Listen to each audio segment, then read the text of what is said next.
way really quick here. Welcome to the Oldhammer podcast. My name is Sam. As always, this is my buddy Gordon. Life Meets the Mats here. But we were just talking about social media, and I wanted to say something, so we put it on here. We're all addicted to our phones. I'm just going to say that. Pretty much everybody in the Western Hemisphere, except for like that one dude who has a Nokia from 1994 still, amazingly, we're addicted to our phones, right? It's pretty simple. But I find there's two types of addiction. There's one where you're scrolling through social media, increasing your anxiety. You can read a couple of books about this. The Coddling of the American Mind is a good one.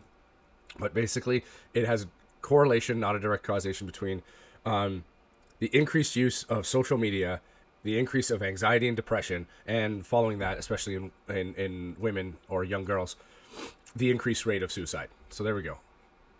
Just, you can look up information on that own. But I find that it probably hasn't had maybe as much effect on men because, in my case, yes, I'm addicted to my phone.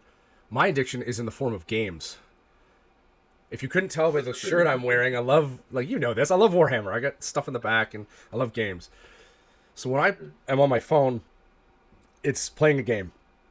Like a card game or a matching game or something. It's 9 times out of 10, that's what it is. Or I'm watching Jiu-Jitsu videos on YouTube Reels. Like, those are like the two things that I'm doing on my phone if I'm not answering work emails, right? Now, the thing is, I find it a lot easier to put my phone down and focus on something else, like a conversation, because my addiction is to that game, but the game is going to always be there. But social media, there's always something new. There's always something juicy to look at, something to proc that dopamine hit.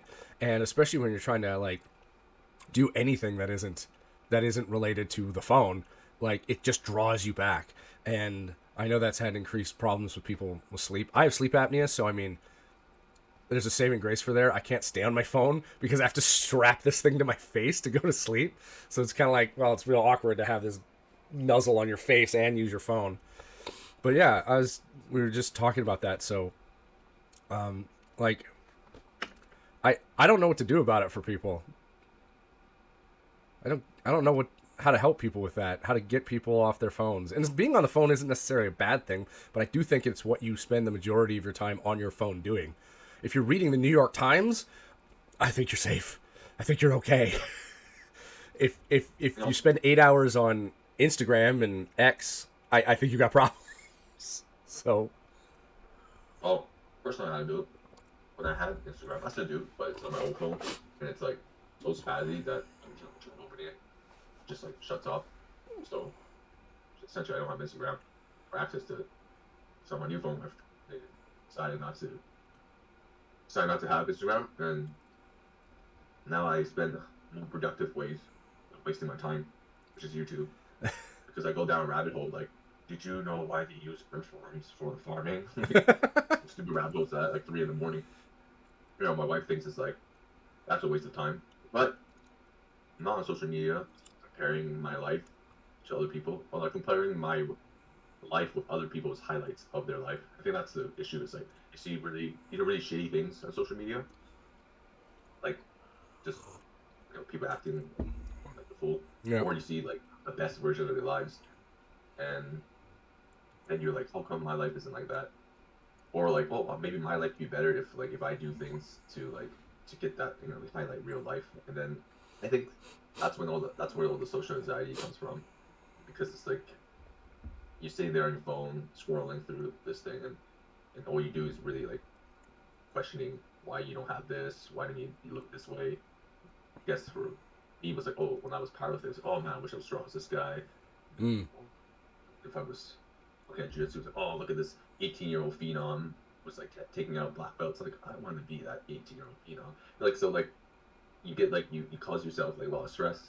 So once I got rid of that, now it's like I go on YouTube and I do a deep dive into like Jiu-Jitsu, and it's like instead of having anxiety, I feel like more like empowered. It's like, oh cool, like okay, then maybe this is the way I should train, or this is the way I should look at things.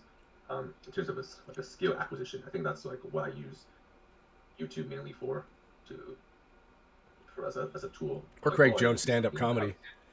Keep Jiu-Jitsu gay. Put your balls in his mouth. He said that during a tournament. Guy went north-south and just off the sideline, Craig Jones, put your balls in his mouth. Yeah. I think it's hilarious, like Quintet called one of his teammates. Yeah, I can't remember. Like, no. I mean, I think social media, yeah, if you use it to, if you don't have a business, I don't think you should have any business on social media. I think it's been proven that pretty detrimental to your mental health. It's Whether you're just a ubiquitously man or what. detrimental to your mental health. All of the platforms are terrible for you. Yeah. And I've heard of a couple reasons, but one of the ones that the only one that's semi not detrimental to you is YouTube, and that's because you can search your own videos and there's actual educational content out there. But even with that, I sometimes fall into the trap that you just mentioned. Like, well, I'm watching a guy progress through a move and be like, man, why can't I hit that? Why can't I? And the difference is, I think I know immediately the answer is, well, you haven't practiced it, right? Whereas if you're looking at a 23-year-old on a plane and then their vacation in Bali at some high resort with infinity pools, and they're wearing a whatever they're wearing, scantily clad, and they're fit and whatever, and you're like, why can't I have that? Well, to be honest, they probably don't have that either. They're lying. So, but your brain doesn't register that because you can't see the background of it, right? Like, Well, I think when it comes to that, that's body dysmorphia. I think people get really like when they comparing body stuff. I'm sexy as fuck, so yeah, I'm sexy for a white man because I got a beard. That's it. That's what makes white men sexy. Beards. I've learned. Yeah, you can have a butter face. You put on a beard. Yeah, all right. Instant 2-point increase. Nice beard. it's a man's push-up, bro. Yeah, basically. This is being man. You, if you don't have a chisel jaw, beard, push up bra. There you go. Towards your face. Just hide your face. Yeah. Yeah. Oh, yeah. It's not really a push up bra or makeup though, because like it just grows on your face and it grows the way it grows. Cool. You can cut it. You can, but like my buddy Joel, that poor white boy, you know, he's a 6'1" blonde Dutchman by descent, and yeah, he couldn't grow a beard if somebody put a gun to his head.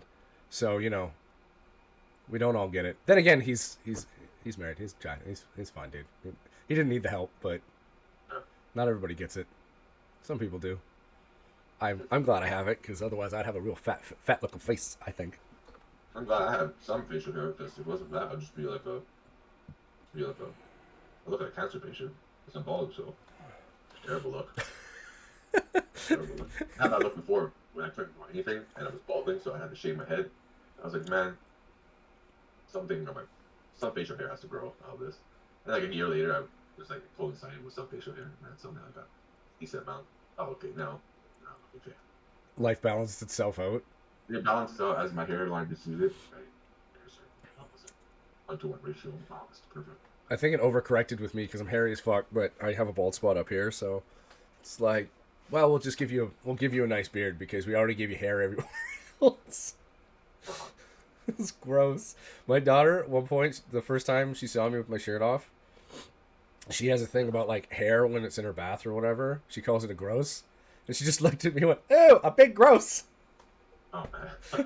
And it's. I'm really honest. I was like, "Oh, that's thanks."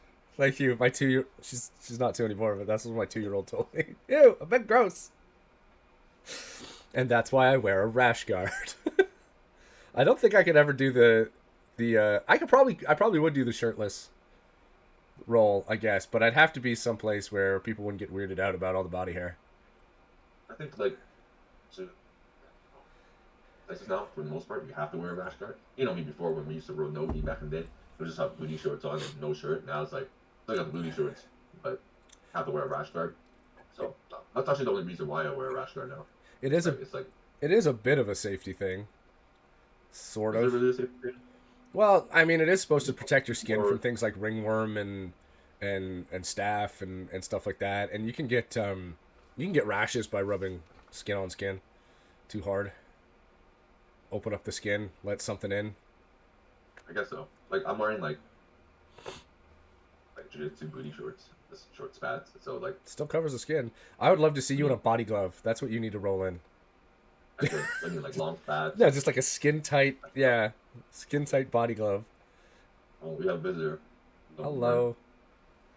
Hi, gentlemen. And podcast. You just stay here. You gotta be quiet, okay? My kids. Yeah. So yeah. aesthetically, I don't really like that look. I go the complete opposite. Expose my body as much as possible. Yeah, It yeah. makes you slippery too. I know the rash guard, like people like it because it's like slippery, but aesthetically, I don't like that look. I'd rather just like tight, like uber tight, like short rash guard, and like short shorts, like short spats. I don't mind That's the it. short. I don't mind the short shorts. I kind of like the long sleeve on the rash guard, but I don't know why. Like I couldn't tell you why I wanted a long sleeve. I just feel more Well, comfortable in it. I'm like complete opposite. When you don't get, when you're like rolling in the beginning, someone, even for yourself, your skin's kind of like you're starting to warm up, so it's like you go skin on skin with someone. Yeah, It's like kind of rough. You're like, it's still stick. It's like, oh man, sandpaper. that's Yeah. when I wish I had like a full fucking hash on. But then once you get really sweaty, and when I sweat, it's basically it's like I have lotion on. Yeah, yeah, yeah. It's like slipping. My jiu-jitsu goes up like this. I was rolling with this dude. I can't remember when last week, but it's the first time I saw him. Nice guy, as big as me, like same frame, maybe about an inch shorter in height, but same frame, same build, thick, right? And yeah, I escaped an armbar because we were both sweaty and slippery, and like I knew it was coming too, but like he loaded it on, and I was just like, whoop, you're not getting that one. That was easy, all because of sweat. Sweat's your friend. Oh, dude, I try to get as sweaty as possible. Like just like slip and slide. Then the jiu-jitsu, I guess that's some people don't like that, but when it's like a slip and slide, dude, everything's funner when it's wet. True. And then Well, until you try to plant your foot and your foot goes out and you almost pull your groin, then you're kind of like, damn it. it's a risk I'm willing to take. It's like- It's a risk I'm willing to take to escape and move better. It's hard passing is so much better. I will admit So I that. just love people's guards. It's just Yeah. I tried the stupid body lock slippery. pass on this one dude who's he's skinnier, taller. It kind of reminds me of Elliot a little bit, but I think we're taller than Elliot. yeah, yeah. Same height, then. I think he's the same height. This guy's the same height as me, but yeah, just those long legs. I couldn't. Eventually, I pried it open, but like, it's just my short, stubby little elbow, my big old chest. Don't let me get that elbow in, so I can pry it open on the body lock. So I haven't given up, but I've kind of given up. Unless I need to stall and breathe. I'm like, body lock, okay, just breathe, just breathe, just breathe. Personally, I have the hardest. I'm not the hardest, but like I'm much for time with like more lanky guys. Yeah, Like not so much to reach it's their long legs. So I feel like when I do try doing like something like the body lock, something like hard pressure passing, they're able to frame their long legs. So I've had to like change, like I think like I mentioned multiple times in all these episodes, I really like pressure passing, but just by fluke, um, I decided to like do do a bunch of leg drags, and it's been so much better. And even when I just do simple leg drag, go to a J, then I camp out at the J point, and then I frame out. Then even if I sit back into the half guard, I have a closer chest to chest connection.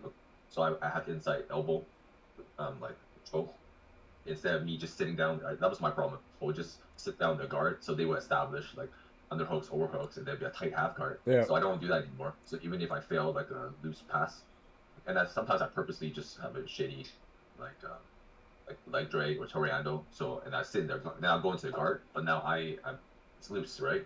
And then I can pass it much easier. And I've had a lot of success just last 2 weeks instead of like just sitting down people's half guards. Once I take them down, I kind of like let them. I don't want to do the side to side movement stuff. I was really pig-headed about that for a little while, and just because I just saw a video, and I didn't even practice the leg drag. I just saw a bunch of like leg drag tutorials on like an Instagram short. Yeah. Speaking about social media, I'm scrolling through all this leg drag stuff, and I have no intention of actually using it. Halfway through like a really sweaty row, I'm like, leg drag, and then it worked. And then because of that, fluke positive reinforcement, I've just been leg dragging. It doesn't matter if I fail the leg drag, and then they get to establish half guard, but it's a loose half guard, and it makes it so much easier to pressure pass from there. So now I'm a step ahead. I've already cleared their knee shield, or their knee shield is like really weak, that kind of stuff. And yeah, so in that sense, scrolling through social media but that kind of stuff really helped.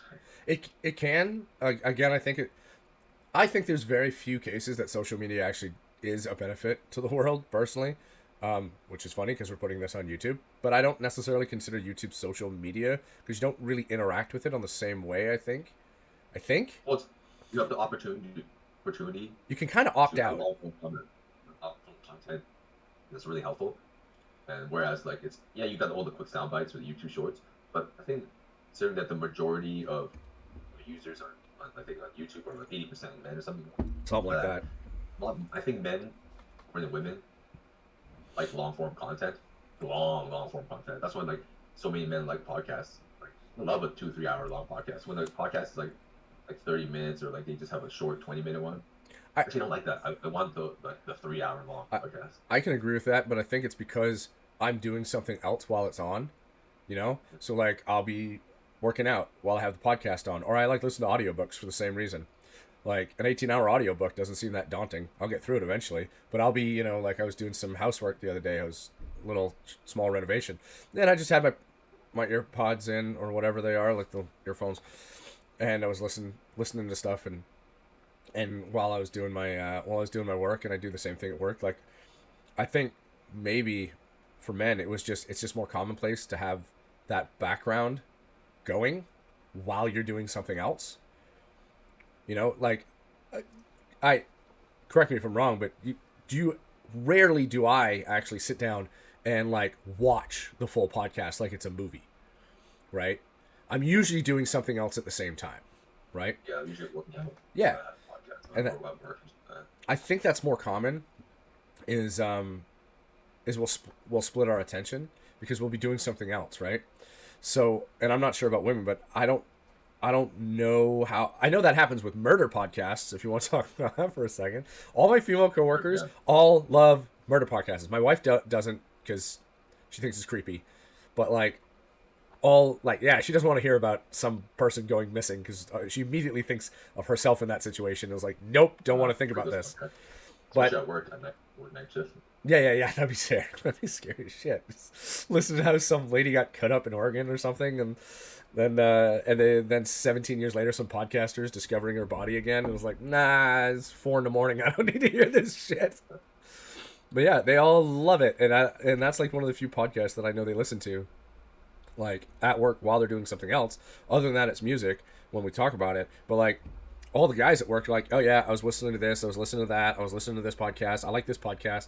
Like we just listen to that stuff almost religiously while we're at work. Like only if I really need to focus, like I'm doing something complicated mathematically for work, will I actually put on music instead of a podcast because I don't. The music's just there to deafen everything else in the room, right? Yeah, like you focus in rather than split your attention.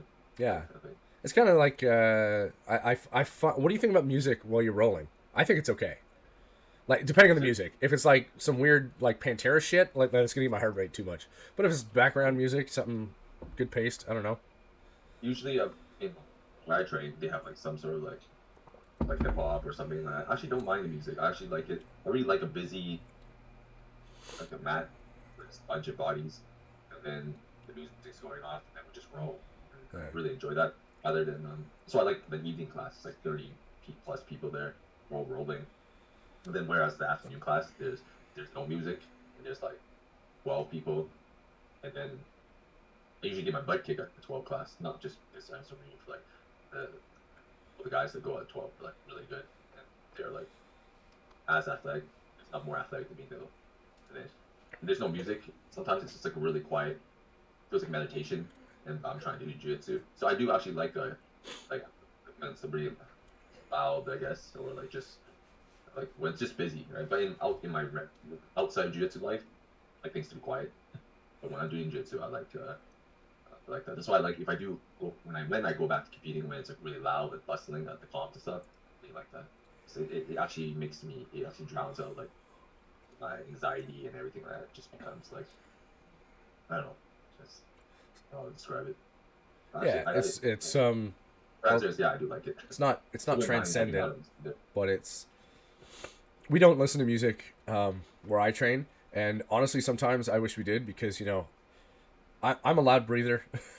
once we get going. And I know there's a couple of big guys that are loud breathers too. And it is weird when because you get those in those roles, you get those stall moments where you need to take a break, or both of you sort of agree like we've been going really hard. It's time to chill for a second because we're both tired. To hear this dude behind you just going, you're like, shut the fuck up. And I don't. Yeah, I don't blame him, because sometimes that's me just going, right? Yeah. So I don't blame him, but I'm having a mild cardiac infarction over here, and you're having one over there. Wouldn't mind a little music to drown that out every once in a while. Yeah. There's no music ever. I've never played music, no. You know why? I know why. You know why? Like, because I know where you train, and that's why. Yeah, that's why. I know why. Just be nice. Yeah, where I roll, like where I train, is like B team, like the same vibe as B team. I've been watching more of the B team stuff, and yeah, Jones is funny, man.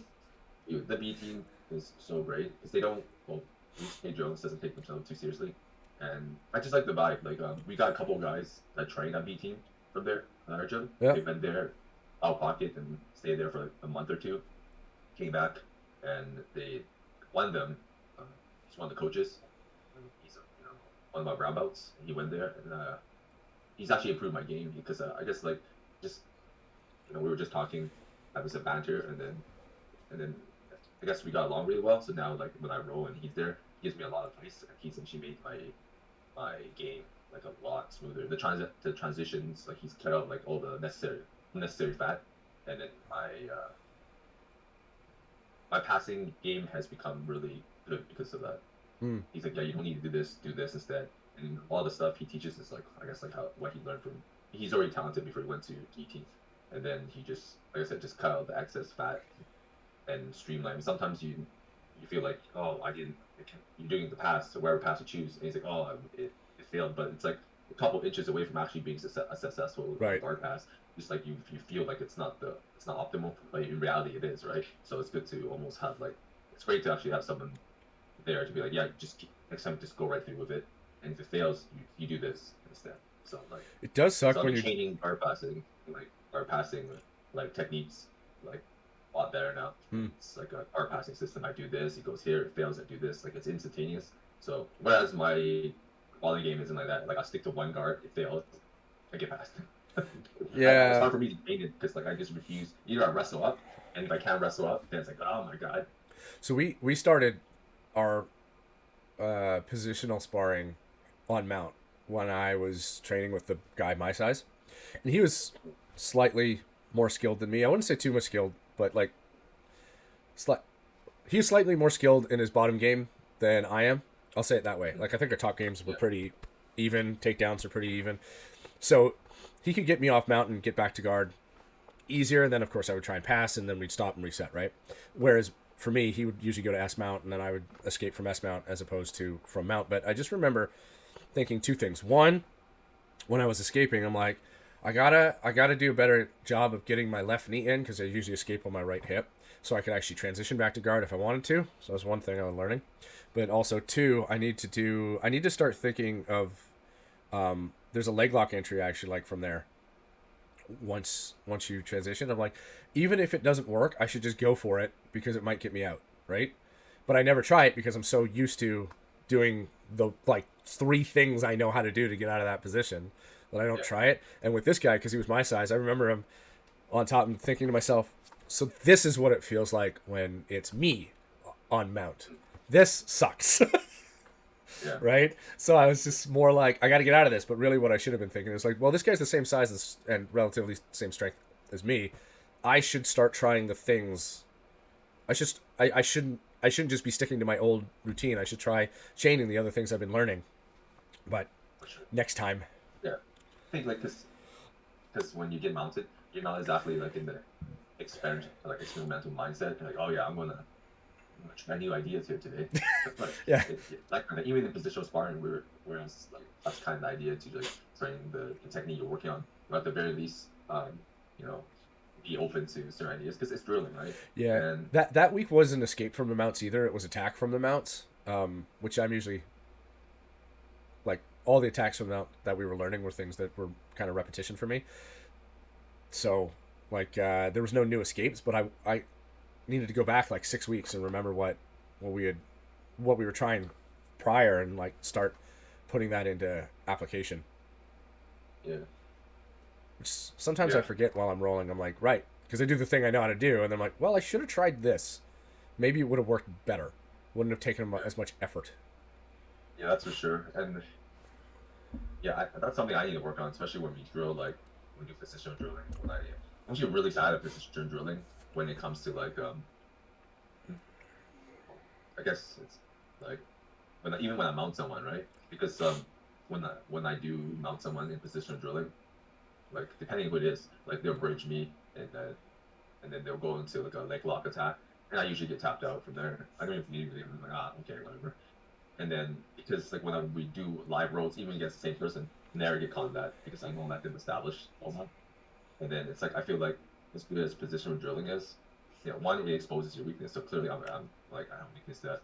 Two, what I don't like about it is that it another kid, multiple children, and Is they that just woke up. which one's that? Oh, they're both there. Hi, The, hi, the girls. boy's still sleeping. He's like sleeping again. Okay, nice. See, They look like they just woke up too.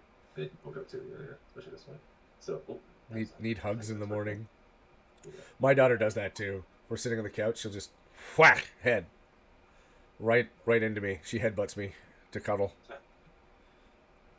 that's morning. You have. So what was the point? Was me? Oh yeah. Positional Um, sparring better yeah. exposes So, your weaknesses, oh yeah. right? I like positional sparring and I hate it at the same time.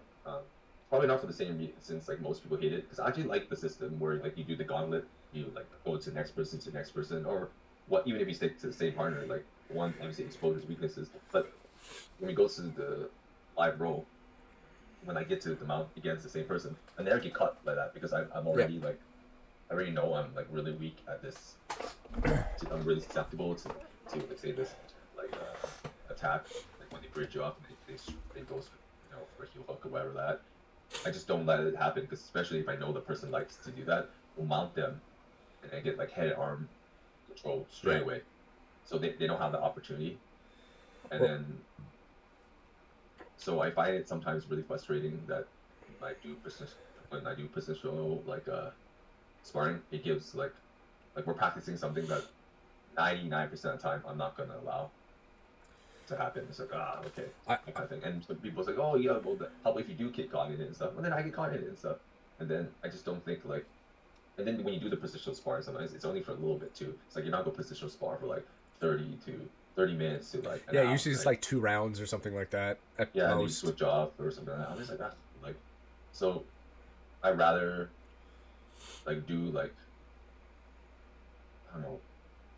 I'd rather do like a gauntlet style or a Shark Tank style of like training where you get like 30 people, one guy stays in the bottom, Yeah, yeah. the top, you just rotate. So I get to see different bodies, and then I feel like that is a better version of training because like then I get like 10 different roles with 10 different styles of fighting with 10 different styles of body types and stuff like that. I feel like getting exposed to that is more important than doing like specific like show sparring, especially if like think if you go to open mat and then you go partner up with someone and the goal of that open mat is just train that specific um, position with the specific techniques. That's a little different because you're like really trying to throw those things in. But in terms of like everyday like roles and stuff like that, get better. I mean, I prefer the conflict style of training. Hmm. Um, I don't yeah, mind positional sparring, but one thing I find with me, this is more of just a personal, I guess, yeah, not really frustration or annoyance, but just I don't know, personal note is that where I train sometimes they're like you try to when you're doing positional, like, you try to match up size on size, right? A little bit because you're meant to be put in this precarious position, right? And I'm sorry if a guy who's 160 pounds, unless he's like a high level purple belt, you're probably not going to choke me out because I can just grab your hand and hold you off, right? I can just literally move your hand out of the way. So sometimes, I mean, not all the time. I've been choked out by guys smaller than me. Let me just put that way. Like, it happens. It's if they got their system down, I could get very well murdered. But my point is that sometimes, like what happened one time this week is, okay, positional sparring was done. Um, I was with a dude who's big, longer legs. We both sort of stop and look around, and they're like, "Okay, switch." And all the small people switched, and then we just sort of looked at each other like, "All right, you want to go again?" I guess because we were the only two like heavyweights in the room at the time. So sometimes that can just be like, "Oh, okay, well, all right, let's do the next round together, and then we'll go to open roll."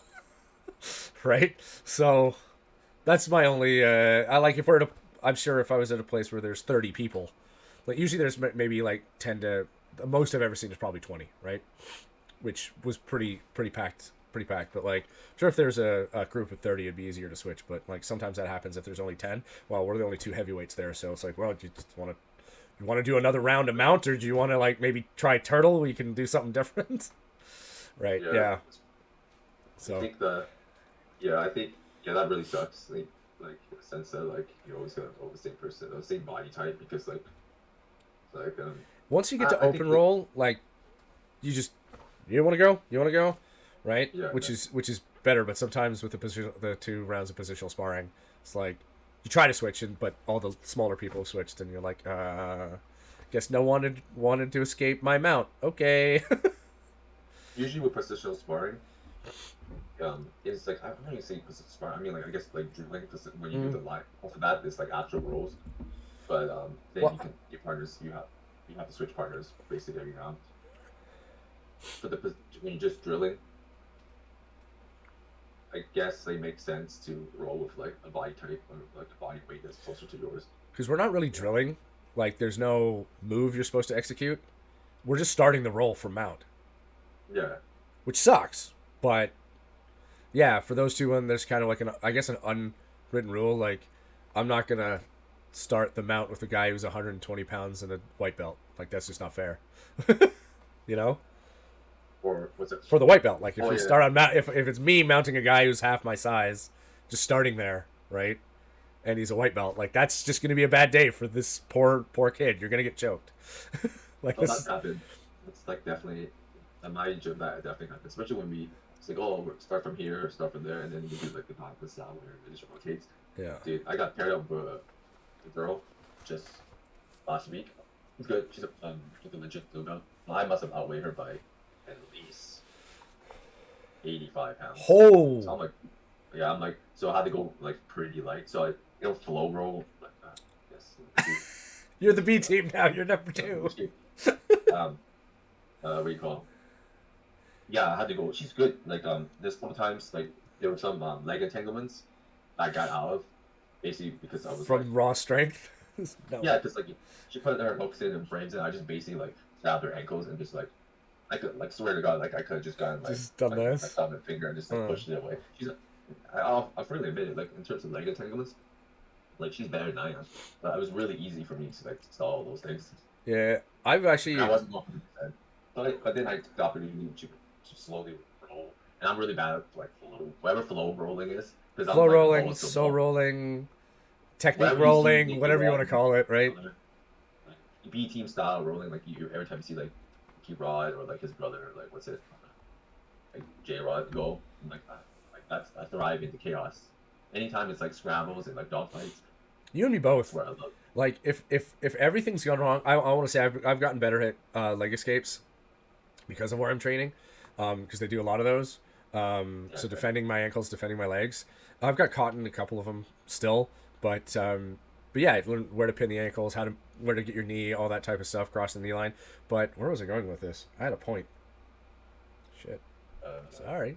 It's Sunday morning. I just Yeah, drilling. drilling. Like, drilling with lighter guys, flow rolling.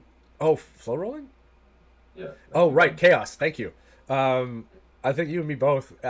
If I get in a pickle, it's easier for me just to create chaos. Yeah, Like, yeah. and it's not a. I'm gonna defend myself here for a second. It's not a spaz thing.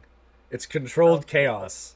Some people like, Yeah. and I just I don't know. Like there is the white belt newbie spaz where they just panic. Okay, fine, that exists. But after a certain couple of stripes, they don't have that anymore. So stop. For me, stop telling people white belt spaz or something like that.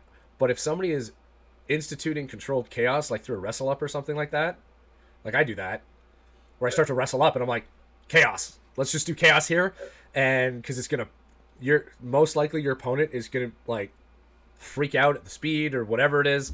They're going to panic, which means it's going to let you get into control position, right? That's different than spazzing. If you're creating chaos on purpose, and I know you do that, I do that from time to time. When shit's going south, just create chaos and see what happens.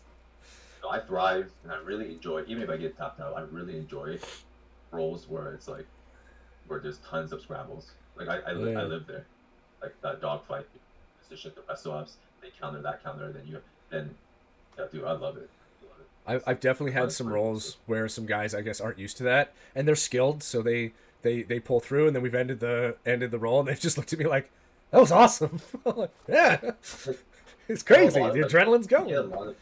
We get a lot of people that come to our gym, like from other places. They don't tell their gym that they train at other places, because some places still don't like, which is kind of weird. They don't really like cross training, but a lot of the guys we get a lot of people coming over, whether in secret or openly, like that they come over and train with us. So we get a lot of like outside of like, because every gym has their own style and there's different styles within the gym, but overall like there's like a bit of the same meta within each individual gym. But it's good. But we're really lucky in the sense that we get a lot of like guys coming through with different styles, so we get to see like different styles of like jiu-jitsu, at least different approaches to jiu-jitsu.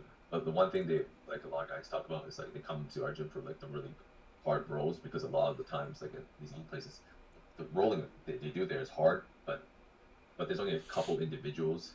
If I were like maybe in a class of 30, there's maybe like 3 or 4 guys that go like balls to the wall.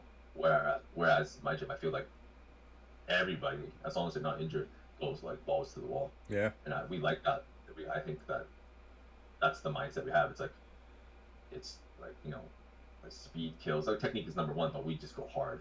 Speed does kill. I think that really makes rolling really, really fun. If you can execute technique at speed, that's when you see people like destroy humans. Yeah, I think like we mentioned this before, like when we first started back in Jiu-Jitsu, even when we were just rolling with each other, I think we rolled pretty hard, you and me, but there's some lull time, and there was also like a mindset, like the old school gi mindset, like like we weren't active enough, and then one of the things we were like talking about, at least I was talking about, like I was having a hard time with the pacing of no gi, and today's no gi. Yeah. It was like so fucking fast, and I wasn't able to keep up with the speed, the pace of things, right? Like I would go against like somebody who I felt like I knew I was better than, but they just came at me so hard, so I really couldn't handle that a tempo. Now it's like that's how I train all the time now, so that I thrive in that now. Like I more than keep up with it, right? And I think a lot of times when people come from other places, unless they're like a lot better than me, when the tempo that we have for our place really puts people off, but takes them by surprise. Especially if it's the first time. If they're consistently like coming like once a week, once every 2 weeks to our gym, like doing like open mat or whatever, or doing drop-in, they know what they're getting themselves into. They know exactly like, okay, this is the pace of the place, and I'm coming here for that exact reason. I'm going to do no gi here, and it's going to be balls to the wall. And there's no avoiding body types. You don't really get to choose. You can kind of choose who you get to roll, but we got a fairly diverse like group of like body types, and there's a lot of really athletic people there. So you can't really be like, oh, I don't roll that guy. He's too explosive. I mean, I'm kind of in that category of like athletic, explosive guy. So it's like, and I'm like, I roll with everybody, right? I told you there's a freak of nature there. Yeah. Like the Leviathan. Dude, he's like 6'4", 270, and I'm sometimes the second biggest guy there.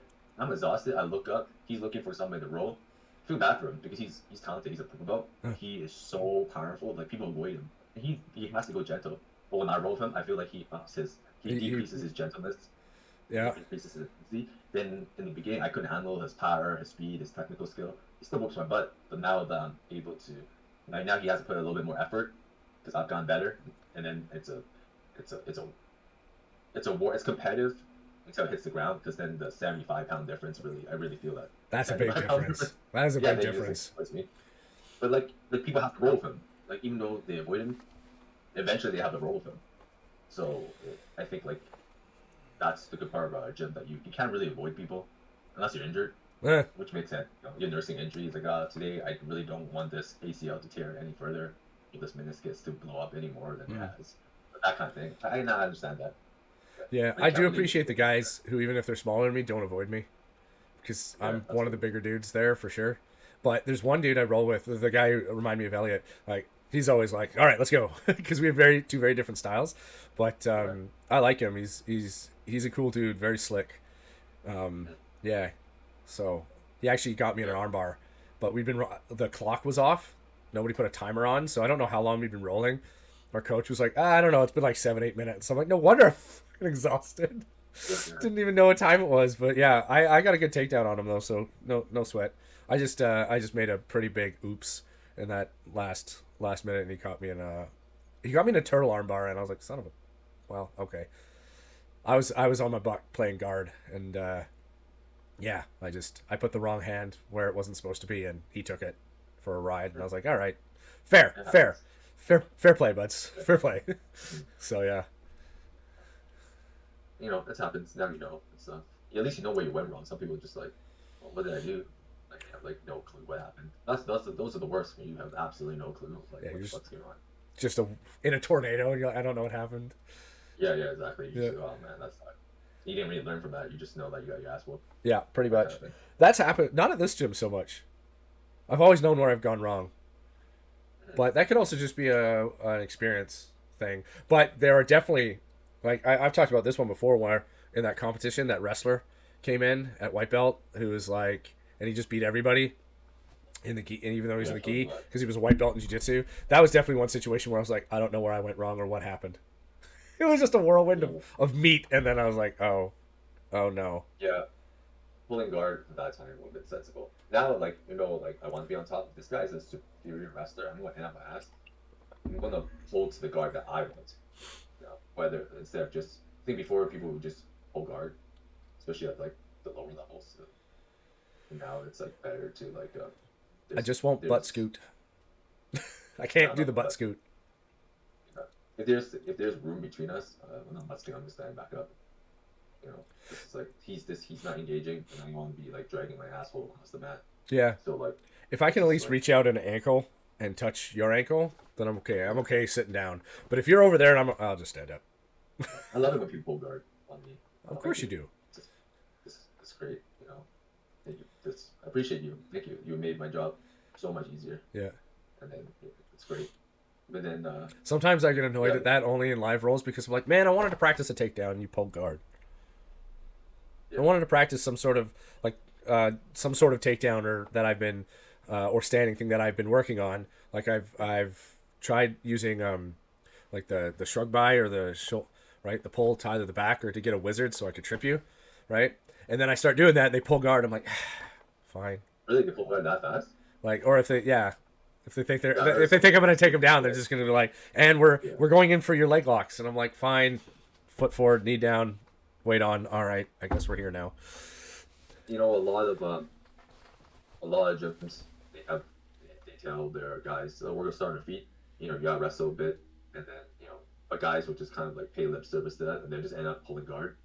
Whereas like I've told you so many times, I feel so lucky and blessed that at our place it's like, yeah, you can pull guard, and people do pull guard, but it's like everybody wrestles because it's like, um, like you hear the coaches when it's like time to do the live rounds. It's like okay, start on your feet, and it's like wrestle. Like so, like sometimes you get like 3 to 4 rolls. That's a bit excessive. But that's not. If I roll 6 to 7 times in class, like sometimes that happened where there was like 4 of like the 6 rolls where it's pure wrestling. Ugh. Like they got both guys refused, so it's like a brutal wrestling class.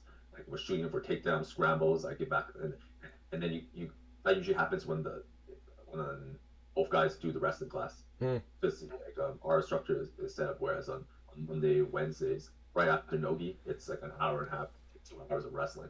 Damn. And then on Thursdays, like 2 hours of wrestling or hour and a half, and same Sundays. So the guys are like, I'll say like a good portion of the people. I'll say like 70% of people there have done wrestling in some sort of capacity, if not more than that. Not like 100% of people. Eventually, everybody does the wrestling. But in terms of like consistently wrestling, I say like 50, 60% of the class consistently wrestles 2 to 3 times a week. Damn. And so even if you don't go to the wrestling class, you're forced to wrestle.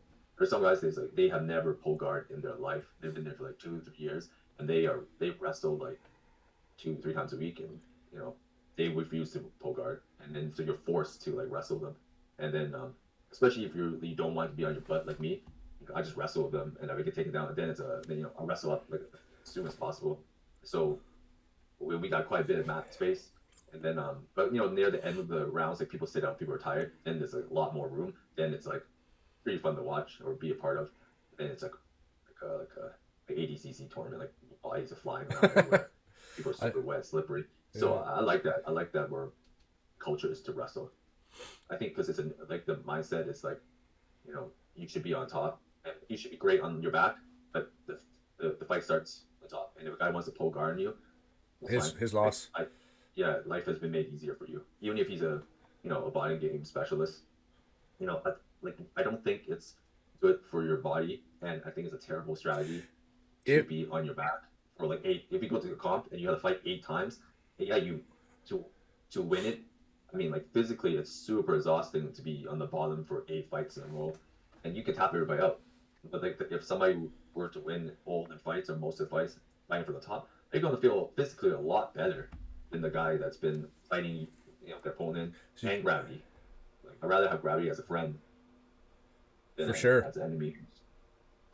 I mean, if you're doing some sort of funky leg lock entry from standing, that's one thing. But if you're just pulling guard and letting them come on top, that's not. I don't think that's. I think you're gonna feel a lot of pain, especially in your hips when you're older. Yeah, also you're like completely neglecting like a pretty essential part of the game. Like a lot of guys who fight from the top, people say, "Oh, you don't want to work on bottom game." No, we work on bottom game because eventually one of us has to be on the bottom. Like two guys wrestling, so that's when you're working on bottom game. And then, especially Nogi, where scrambles or like chaos is like gonna happen, right? So then you get, it's hard to hold down someone who knows how to wrestle well. So like your base becomes really good, and I think it's okay to pull guard if your intent is not just to pull guard because you don't want to wrestle, but it's like, okay, I'm pulling guard and I'm going straight to a leg lock entry. Then you're offensive. Yeah, pulling HB. Like if you're doing a De La Riva leg lock entry from standing, okay, then you're attacking. That's not that different from a single leg shoot, right? Mm-hmm. You're attacking. That's fine. It's offense. It's offense. You're fine. That's perfectly acceptable. But if you're just trying to pull them into your open guard, I mean, like I don't mind people pulling guard if they have connections. I don't like we fist bump and then the guy pulls. And then he just sits down. He pulls guards and starts butt scooting. I'm like, yeah. Come on, man. I think that's getting a lot of flack. Oh, hi kids.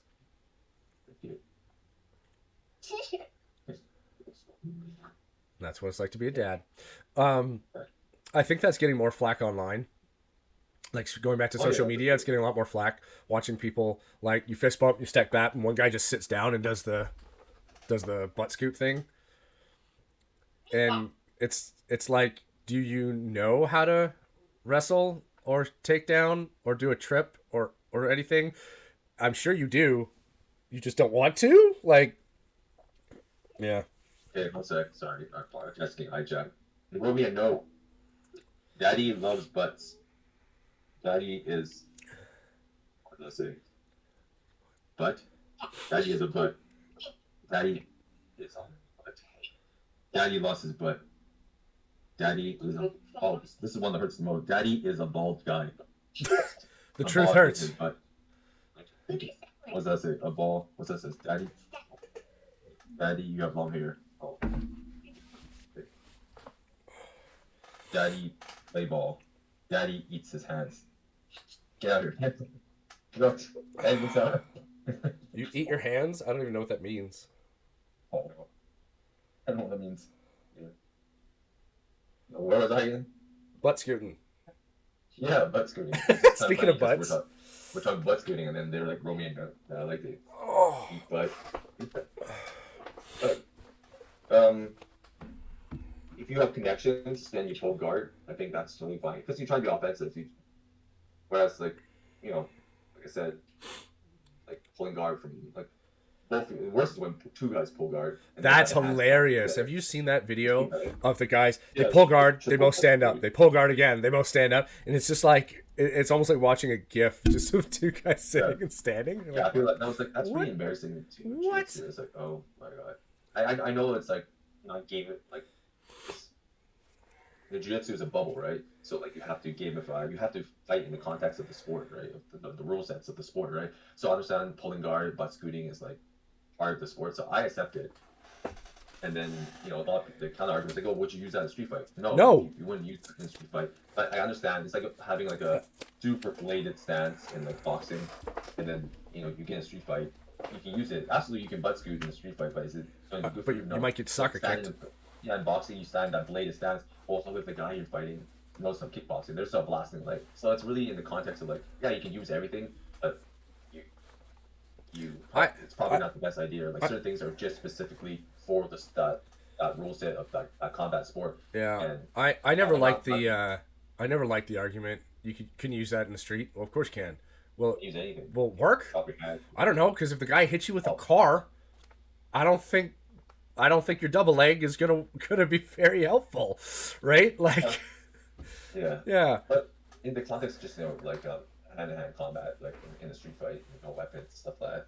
I mean, I don't think like if it's a good idea to. I know it's not a good idea to pull guard or and then scoot across. The thing is like even those guys who do jiu-jitsu, who pull guard a lot, they know that. But at the same time, if I think they're at a disadvantage. Like you could be like just great at jiu-jitsu, but if you never work on your stand-up, and if you do get in a street fight, I'm just saying you should look for one. Or but if you have to defend yourself, and the other guy you're fighting knows enough jiu-jitsu, you could be like a brown belt, and the guy could be like blue belt wrestler. Like you're gonna be in a world of hurt in a street fight. well, I mean, They're gonna like we've sort of they're talked gonna about you this. pull guard and you can't take that blue belt down. They take you down. They're just gonna ground and pound you. There's no jiu-jitsu in the street. It's MMA. Well, we've sort of talked about this before in another cast, like about if jiu-jitsu is fighting, and yeah, we agreed that it is. But like, and then we went on to different rule sets, and like in the street, there are no rule sets, right? So like, Yeah. that's why I never liked that excuse. Would it work in the streets? Well, any fighting system that is legitimate will work. Will it be as effective against like because you could start introducing other things, other elements that make a fight so much more dynamic, right? Like if you look at you start using implements and tools that are around you, right? Like in any sort of sports style combat, there's no poles, there's no mailboxes and stuff like that. There's no you can't throw people into the wall, but supposedly in a street fight you can do all of those things, right? Yeah. So if you have any sense of judo and the guy's wearing a heavy coat, you can grab him, flip him, and then bust him into a mailbox. Well, I'm pretty sure that's going to end the fight pretty quick, right? So yeah, well, you don't want to butt scoot in a fight because you're putting yourself in a precarious position. You typically on concrete, you don't want to be on the ground. But that being said, if you do get taken down and you want to know something to do off your back, because the last thing you don't want to happen is to know nothing and have some gorilla on top of you throwing elbows, right? Yeah. That's going to be a horrible, even worse than you did before, right? Yeah. But I do think butt scooting is one of those things where it's part of the sport because it's become sort of gamified in that way. Yeah, it's gamified for sure. It's like But you can say that yeah, about almost any combat sport. There's an element that has become gamified that is good for that particular sport and nothing else. yeah, absolutely. And this is basically two guys that do not like pulling guard, talking like we're kind of like not defending pulling guard or butt scooting. We're just saying that it's better to know something off your back, um, in the street fight. But even though we both agree that being on top in any fight is better, even in the sport of jiu-jitsu, it's just better to be on top. You just have more In high options, close regards. including Yeah, running it's- away. This is one thing people forget about, I think, you can is if disengage. you're on You can top, just you have the option to disengage. If you're trapped on bottom, you have to wrestle out to disengage. yeah. It's an extra few steps to get away from your opponent. It's exhausting to be on bottom. Like it absolutely exhausting. You look even Gordon Ryan doesn't want to be on the bottom. Like look at him when he fights heavyweights. He's trying to get on top, Well, yeah. and he's like he's pound for pound number one in the world. So even he doesn't want to be on the bottom. If you've never felt a heavy person on top of you, you don't understand. You can't really understand how uncomfortable and how tiring that is. Like, even if you have 100-pound weighted blanket and you put that on top of you and you try to move around, that's not the same as somebody big and heavy, putting pressure on different parts of your body, and you trying to move against that, it's exceptionally tiring. So it's so exhausting. Yeah. Yeah. Even against guys your size is exhausting. Can you imagine? Like, well, I can imagine. So, the big guy at our gym, he's like 275. That's when I feel like, before there's a lot of people who are like, fairly athletic, fairly muscular, around 180, so like maybe 210, 215. Yeah. And then they're like, yeah, I can take on heavyweights. Then you finally take on a true heavyweight. Guys are like 6'4", closing in on 300 pounds. And this is just jiu-jitsu. It's not MMA. It's not MMA, yeah. It's no Combat jits striking. or You're not even getting punched, and then you feel that weight, and then the size, the reach difference with the fucking true that's heavyweight. It's like, holy shit! I can't. This is why there's weight classes. yeah. Like that's why when it's so impressive when you see a guy like Mike Tyson who is essentially the same height as me, 5'10", and I'm like 10, 12 pounds lighter than him. Obviously he's like a specimen. Like that guy was fighting monsters like that, like true heavyweights. And then in a sport where you get fucking knocked the fuck out, the only option to win is to get knocked the fuck out. To knock somebody out or get knocked the fuck out, right? So Yeah. here I am doing jiu-jitsu with a guy who's like a physical specimen. I'm just like, thank God he's not throwing a single elbow right now, because like, Yeah. That's always my problem. Is I've always been too heavy for light heavyweight and too small for heavyweight. yeah. Right. When you So build like Dan Cormier, right? So like you build like him. So that's another impressive athlete. At 5'10", 200, like yeah, 30, 280 pounds, fighting heavyweights. But he also has like a ridiculous wrestling pedigree, so he can like negate a lot of that heavyweight thing. You and me do not no, have like pedigree. Not even close. most of even the big guys that I roll against are, they're 6'2", maybe 215. They top Yeah. out at 220, something like that. And that extra 20, 25 pounds I have, like, kind of makes up for the height difference. Not necessarily for the legs, because short legs is what are you gonna do? Yeah. But it kind of makes up for that difference. But like against the guy who was the same height as me and the same weight, same build, having him on top was exhausting. And then there's one guy who's bigger, who's closer to what you're talking about, and yeah, that is so tiring. 6'4", 260 pounds of Even just long framing on them. arms, long legs, built big, and just you're just exhausting to be around, dude. It's just terrible. It's a terrible day at the office. Yeah. I mean, a lot of times it's just a fight for survival. But I mean, I don't even know like the whole like notion of like, now I'm going, segue here. The whole notion that jiu-jitsu is for the little person is not true. I think it was for the little person when the big people didn't know what was happening. Because it used to be the big people were wrestlers, so their entire sport, speaking of things that don't work in the streets, to pick on wrestling for half a second, pinning is fine, but it doesn't stop the fight, right? Right? No, The takedown's great, you hit them with the earth, but once you pin them, it's like, they're still combat effective, essentially. So, just to give another example of like, not everything in every combat sport is efficient in the streets. It's kind of a bullshit argument, in my opinion, right? Because wrestling is exceptionally efficient because it will put them on their ass. It won't tap them out. It won't break them something. It won't necessarily even disable them, but you'll be in control. So, I mean, like, also being thrown against the earth, sucks. not fine either. Like, it sucks on the mat. Can you imagine you get like double leg into like a wall or like slam on concrete? So It's gonna kill you. Man. Yeah, absolutely, it's gonna hurt. It's gonna suck. My point is that there's a stop point in wrestling, which is pinning, and it's like, well, that ends the fight in wrestling. That's not the end of the fight in a different sport, right? MMA, for example. But going I think back, it's more about control than anything. it is more about control. It's great if you don't want to hurt someone too. Like, Yep. just wait for the cops to come. Really to pin them, it's good, and they know nothing. You're gonna, you could be like, I didn't hurt them. I just held them down. I just held them could there. have. But going back to jiu-jitsu was for the little guy. It was for the little guy when the big guys were wrestlers. So they didn't, at the time, this isn't like 1994, by the way. It was like 30 years ago. At the time, if you look at the tape, like the wrestlers could get the jiu-jitsu guys down, but they try to hit him, punch him, but they didn't know what the jiu-jitsu guy was doing, right? Right? They didn't have an idea. And it was sort of the same with the wrestlers and with the bigger boxers who knew nothing about takedowns, really. Like, they didn't know what was happening, but now you see the big guys know what's going on and have learned, and I think that's why you've seen a decrease in submissions in like places like the UFC, right? You don't see as many submissions as you used to many differing submissions. I'll change that. You don't see as many arm Yeah, bars. You don't see as many ankle locks. You don't see as many triangle chokes. the back, yeah. Taz. Morning art. We're almost about time to wrap up. Oh, yeah. It's okay. But so you don't see as many. You do see chokes, right? Rear naked chokes because that's still a pretty good one. But Yeah, because you can now, take the back. They're pretty susceptible. yeah. But now, like because all of these people at some capacity train jujitsu, training jujitsu negates jujitsu. Do you know what I mean? I In a think also way. like easier to learn enough defense to offset offense of jiu-jitsu. That's why like sometimes you go against a guy who's really athletic and he knows enough jiu-jitsu to like stall the higher belt.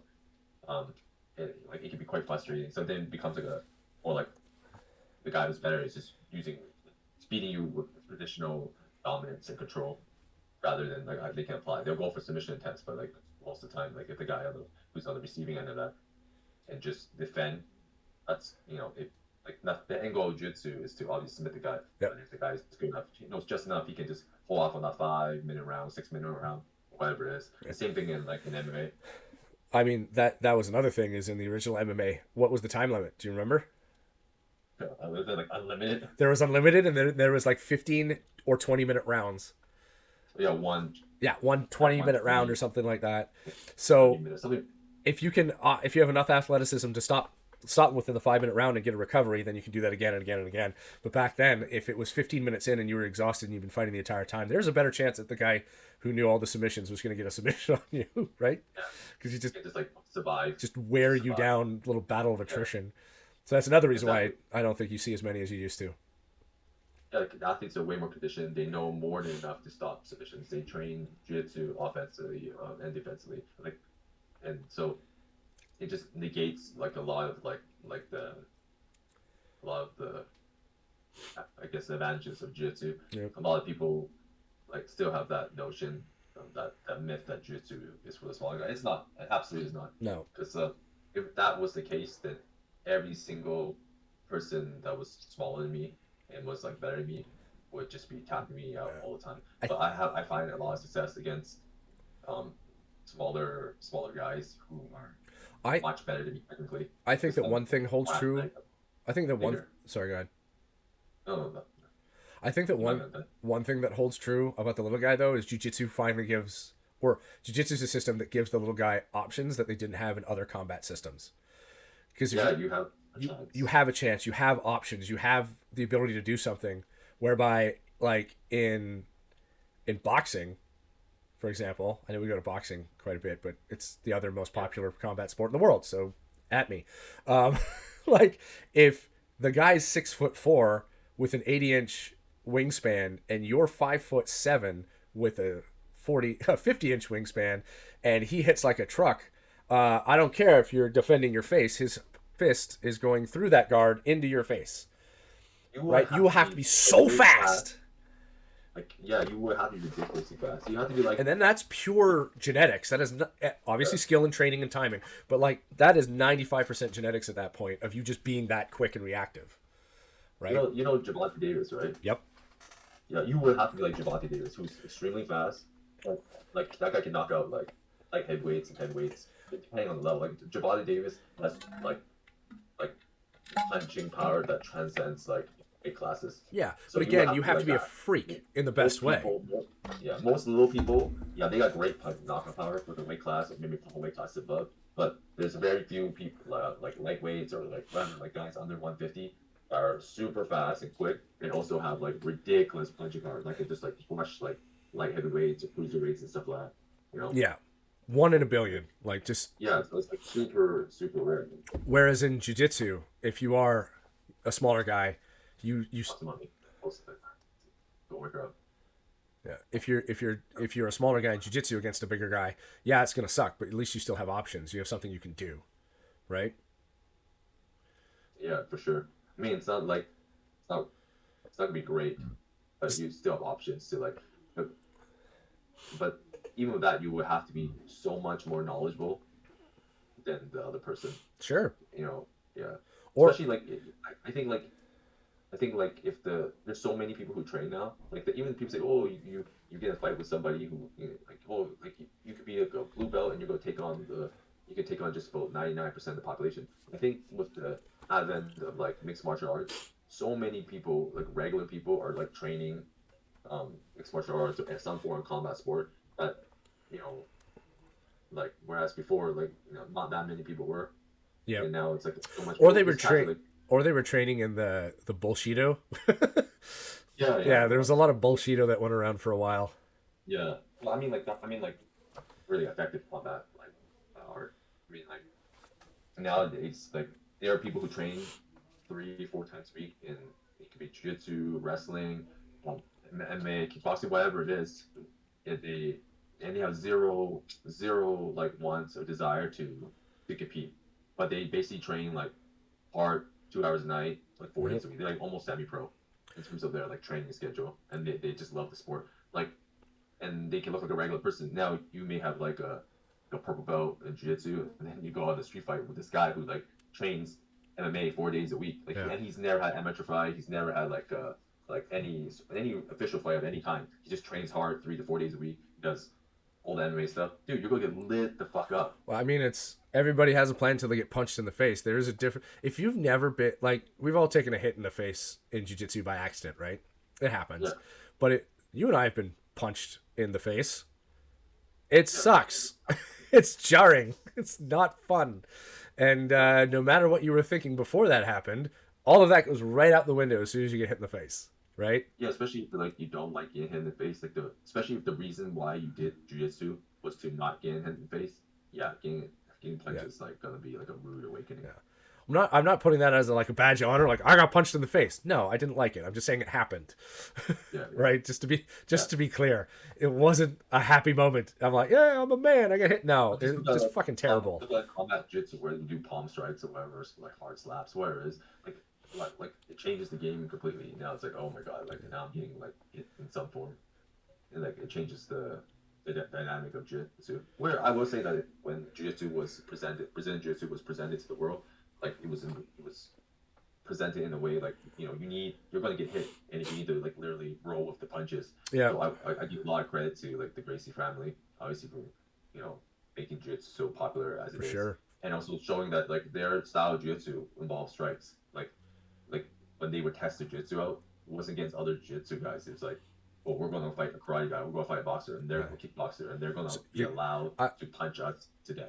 I love it when it was when Chael Sonnen fought Anderson Silva. If you remember that fight a long time Yeah, ago, during the interview or the pre-fight conference, Chael just goes, "Yeah, he's gonna hit me. Yeah, it's gonna suck. He's gonna hit me really hard. I know that, and I'm gonna take his ass down." And that's exactly what happened until he got triangled. I think he got yeah, triangled. triangle, But yeah, that's exactly what right. happened. He ate a punch and a knee on every single takedown that he did, and then he put Anderson on the mat.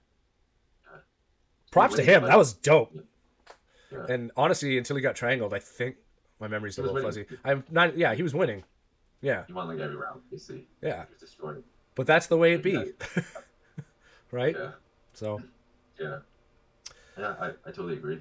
I mean, like obviously we're biased towards jiu-jitsu, but we're sure. open enough to like we train other like combat sports, so we know like we know like the reality of things when it comes to like Yeah. we're not disillusioned with like like how great jiu-jitsu is. Yeah. I Yeah. mean, like I think like for me personally, like jiu-jitsu is so great, not just to be good at, as like to defend like as an art to defend yourself. It's great because like the whole like when you do a striking sport, the funnest part about striking is that you get to spar hard too. Sparring is fun. Sparring in every single like Combat sport. It's sport fun. Yeah. is the funnest part. But if you want to spar every day in in in And a striking boxing or a sport. striking sport, you're gonna have CTE unless you Yeah. just play spar. I mean sparring hard like to the balls. Now when you go to jiu-jitsu, you can roll, spar, whatever you want to call it, as hard as you want. I wouldn't recommend sparring like rolling super hard, like balls to the wall every single day. Eventually, it's gonna like Your affect your tendons body. and your So, muscles are gonna break down. technically, you can yeah, but technically, like you could like do it a lot longer and more frequently. Like you can do that like 3 4 times a week, Yeah. and then for a long period of time and get no brain damage. Yeah, you may be crippled, but at least you're intact. Your For the mental most state part. is fine enough. Yeah, like for the most part, CT you need to get like perpetually like taken like taken down and it gets spiked. Like, Well, I mean that's the other thing is but generally, there is certain rules like I know they implement or some people implement in their gyms where it's like okay you can't slam them here okay and I don't right think any gym allows no slamming. no Like, gym really allows slamming in jiu-jitsu so the likelihood you're gonna get spiked is or arona bombed is almost zero unless it happens by accident, which is also one of the things that we do in our gym is like don't pull flying guard. yeah, yeah, no Yeah, flying. yeah, because the likelihood is that you're either going to cap somebody's knees because they don't know it's coming, or the other one is it's like don't do the scissor takedown.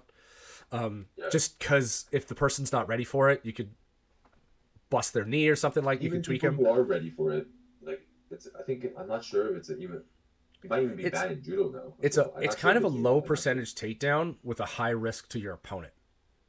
Yeah, like Um, there's a safe way of doing it. but I don't even know what the I don't safe know way of how doing I it. don't know I how to don't do it want either. that to be done to me. So So it's I should like probably don't yeah. don't pull flying guard. You can in a tournament. Don't do it here, and don't do the scissor takedown because you can cap somebody's knee.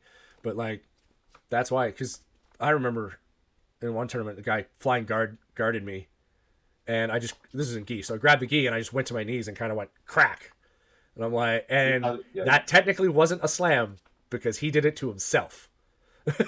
yeah. He pull guard. You just went along with the I momentum. was like, oh okay, boom, didn't slam you, but like that's why you don't do that, right?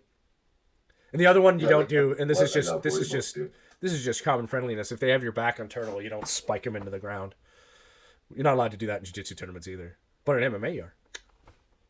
Yeah, it's a kind of like um I mean, it's like a strike, I guess, so that maybe that's why. Yeah. But I know, like in ADCC rules, I think, well, I don't know, but I think in ADCC rules, if you get caught in a submission, you're allowed to slam your way out of it. If your goal is, if that's only if you're caught in submission. Like if you get like a triangle, you can like slam You can the slam them. person to get out. To be fair, Yeah, to yeah, actually do the Arona bomb on somebody is really hard to lift a human off the ground like that while you're in a triangle. But if you can get them off the yeah, ground, you can usually just shake them off. yeah. So, Have you made breakfast yet? uh, How many eggs do you have? two. So yeah, like I would say that it's not as effective as people think it is, but unless you're really explosive. You're So really strong. You rampage. Well, I, that's the other. Yeah, that's the one thing that always bugged me when people didn't know the sport and they're like, "Well, I just do this," and you're like, "No, you won't." no. Also, it's incumbent of the person to um, actually don't mind if they allow slams in jiu-jitsu. Because I like it. Like people say, "Oh, that's not jiu-jitsu." I'm like, "What I mean, well, why can't it be though?"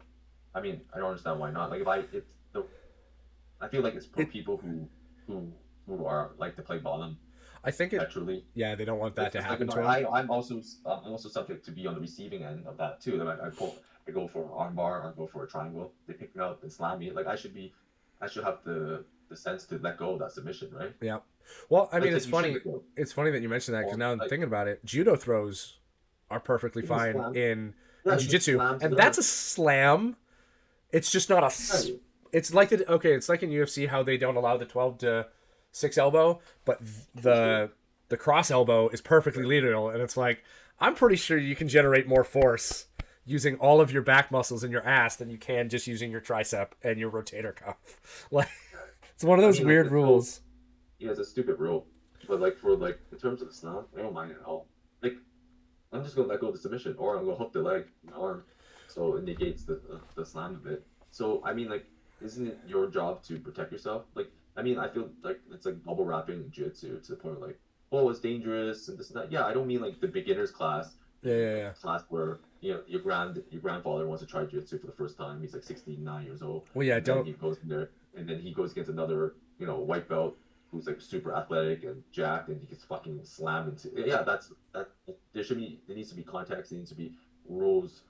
But like if you're on a competitive like jiu-jitsu team, and you're like, and I mean like you want to make the sport as like realistic as possible without actually getting like hurt.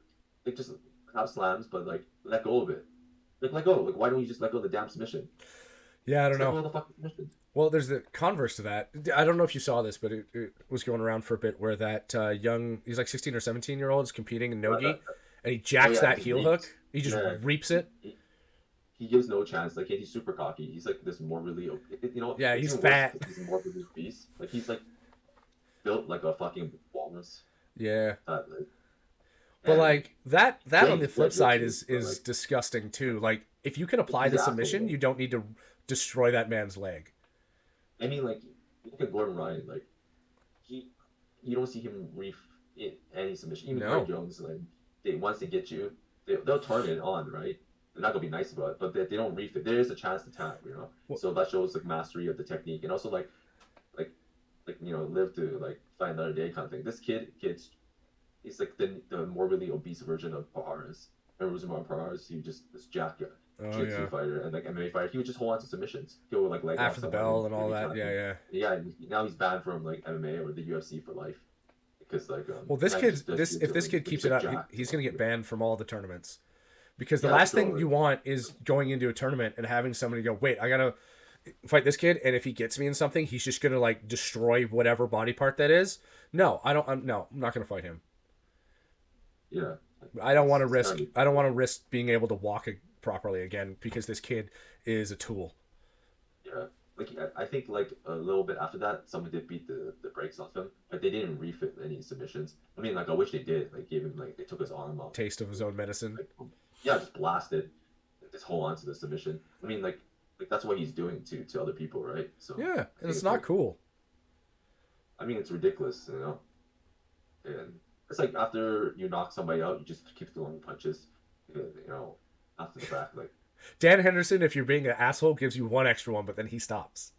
You ever notice? no, I mean, Like, like but then he it's thing, stops, right? and he doesn't But like. no, I mean, like, I was saying like when you tap, it's like basically like it's like you're self-refereeing, right? Yeah, Like you're getting there before the referee, so it's like a you know precursor to the referee jumping in, right? So you're tapping already, so like you're giving up. you I mean, like this, I think what that kid's doing is the equivalent like knocking somebody out. You're like on the floor already, and you just like start and the kicking ref is him, stopping you. The ref is stopping you, and then you just and you're just still going. Yeah. yeah, you just don't give a shit. Like that's the kind of bullshit. And he was super cocky about it too. Well, yeah, So, he stood up and he did the cheer. And it's like, yeah, I got him. And it's like, you just destroyed that man's leg for no reason. Because if you already had that submission, like the difference between you, like this, he taps. This, you've now destroyed his leg. I don't Like, think come he on. realizes, or he's just incredibly stupid. Maybe. That like one day imagine he goes against he's a heavyweight, so imagine he goes against Craig Jones or Nicky Rod, another like monstrous heavyweight. They're just like, you know what? F I'm gonna this jack dude. heavyweight and I'm gonna catch your leg. And because I know you're an asshole, I'm just gonna reef the shit out of your leg. I'm just gonna blow it up, and then you're morbidly obese. Like so, like, and I'm just gonna like good luck coming back from this one. Because if you're really athletic, you're like live the athlete lifestyle. You get a devastating injury, and that really sucks. You know, regardless. But at least you have the lifestyle and like the fitness mentality to really come back from these like devastating um like injuries and stuff. But this guy clearly isn't living that lifestyle. You know, he's built like a He's built like an ice cream arch- truck. yeah, you know, like he's basically the living embodiment of the poop emoji with black belt jiu-jitsu, unfortunately. So Sad. like I find it like really disgusting. I mean, like if you had beef with a person, like he injured you before, and even then, I think it's like not kosher. To Depends do on it. how he injured you, to be fair. Like, if he mean, injured like- you like this kid injured that guy, well, then fine. Revenge is Yeah. best served cold. But if it Yeah, was an yeah. accident, like he got you in a sub and you turned the wrong way, he tried to let go, but it was a little too late. Yeah. Maybe don't blow up his knee. You know, have a conversation before, mend a bridge. I don't know. Yeah. I mean, like, yeah, especially in the sport where you can be crippled, like, as well, you know, like, I think it was distasteful for sure. Yeah. And I'm a guy who, as you know, like, I think violence is always an option, almost given in any situation. But there's like, I think it's one of the last options, but it's always an option. yeah. But I mean, like in the sport of like that's the whole point of having this sport is that you can go out there and fight really hard, but there's a limit. It's like like any striking sport. Imagine if the guy just kept wailing on the guy after the ref. Yeah, he's stopped it. unconscious You up go against on, the you know, ropes and to the they rest, go and you're street just fight, in a street fight, there are no referees. And myself, Yeah, but there's this thing called fight. prison, and if the guy's unconscious and you keep beating him and he goes to the hospital and he dies, you go to jail for second-degree murder. See, this is, again, I'm going to complain about it doesn't work in a street fight. It's the same thing. Like, if you break that guy's leg, right, might be, if you started the fight and you break his leg, that's assault and battery. You've opened yourself up to a civil suit, and you've opened yourself up to jail time. If you're defending yourself and you break his leg, okay, well, that's self-defense, right? It's a fine line. Yeah. But in your example, if you start wailing on a dude and he's unconscious and you keep hitting him, and he dies, that's second-degree murder. Yeah. Like, that's why I don't like that. Well, in a street fight, that doesn't work because, in the sport, that ends here. Yeah, the sport has that ending because in real life, there is an ending. You go to jail. Like, it still exists. So you can't use the whole in the street fight. Well, it's like, in the street fight, he would have just kept the submission on and just briefed it. Yeah, in the street fight, the guy on top would have just start ground and pounding him. Yeah. Yeah, so like, start like digging. Like in the street fight, I'll stick my fucking thumbs in your eyes and fucking bite your Sure. nuts if I have to, man. Like I know I could be on the receiving end. I was on the receiving end. When Yep. I was a bouncer, we got in a fight. I'm gonna take it down, and then the guy in the triangle, and then the guy freaking bit my fucking ball sack. Well, yeah, that can happen. And I had to let go. And I let go instead of getting my fucking nuts taken off. I let go and kicked off.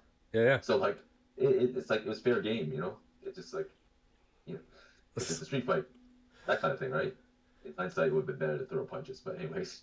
But it is, is what it is, right? So like in the sport, the whole point of participating in the sport is to push it to that limit. But then there's like sportsmanship, so there's still a line. Yeah. Another guy can come back and fight again, right? Yeah. No, that's the point. Otherwise, you just fight each other. Just you might as well just death match and then fight each other on the streets. Yeah. No camera, nothing. Just fight to death, like fucking blood sport, like Kumite. To the death. Yeah. Like just do it that way. Then if that's what you want, then go ahead. Live that lifestyle, right? Go find other people who are willing to live that lifestyle and go fight and either cripple themselves for the rest of their life or die. Yeah. Yeah, just do that. That's fine.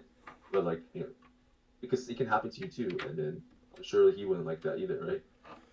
I think that kid is young and dumb, and I don't think he has much respect for the sport he's participating in, to be honest. I mean, or his opponents either. I mean, like, everybody talks about Gordon Ryan being like this a narcissistic fuck, but you don't see him do that. No, because he even if he's narcissistic, he has empathy for his opponent. Yeah, if he's not trying to. He actually gives people a chance to like tap. Yeah. Like he locks it in and he'll turn it on, and people are like, "Oh fuck that!" It's all like tapping. You don't see so many times he could take it out people's like legs. Oh sure. Like you can watch his highlight reel, and every single time he gets a heel hook, you're like, "Well, that could have been somebody's career." Yeah. Yeah. Nothing like they don't. There's a mastery and an honor in being able to do something to such a high level that you don't actually injure the other person. In weightlifting, it would be, or powerlifting, it would be the control you have over that weight.